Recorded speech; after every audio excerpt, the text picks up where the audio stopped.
នឹងជាដៃគូវិញម្ដងអញ្ចឹងមុននឹងសរសេរព្រឹត្តិការណ៍តែងសេចក្តីតើយើងត្រូវធ្វើអ្វីមុនគេទៅកូន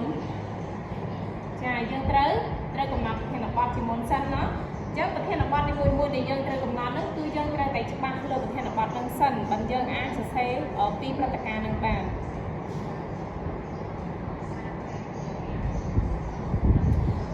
អញ្ចឹងបងប្អូនត្រូវចាប់ដៃគូឬជ្រើសរើសព្រឹត្តិការណ៍មួយដែលដៃគូនីមួយៗស្គាល់ច្បាស់ដើម្បីហាត់សរសេរតែងសេចក្តីតើព្រឹត្តិការណ៍អ្វីដែលបងប្អូនគិតថាស្គាល់ច្បាស់ជាងគេហើយស្គាល់នោះតើស្គាល់ច្បាស់ទាំងពីរអ្នកដែរមិនយើងអាចសរសេរបានណាឥឡូវកូនចាប់ដើម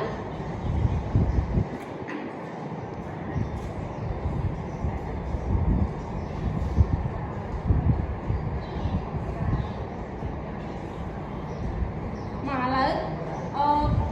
កូនចម្លងតារាងនៅលើក្តារខៀននិងព័ត៌មានចូលក្នុងសន្ធឹកសរសេររបស់កូនណា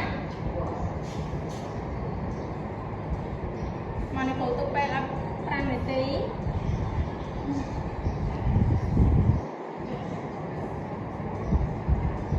មកឥឡូវយើងចូលតទៅមុខទៀតចំណុចទី2ការសរសេរតែងសេចក្តីជាដៃគូឥឡូវយើងបានសរសេរតែងសេចក្តីជាដៃគូមិញដល់ខ្លួនឯងជាមួយគ្រូអីរួចហើយអញ្ចឹងឥឡូវយើងសរសេរតែងសេចក្តីជាដៃគូវិញម្ដងអញ្ចឹងការសរសេរម្ដងនេះគឺសរសេរបែបពីរលេងនៅក្នុងសៀវភៅរបស់យើង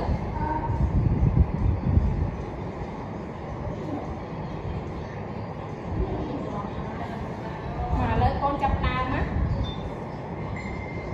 កូនរើប្រធានបទសិនមិនកូនសរសេរដាក់ក្នុងសៀវភៅ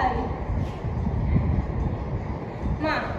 ឥឡូវបើសិនជាកូនណាអត់តន់ហើយកូនអាចធ្វើនៅផ្ទះបាន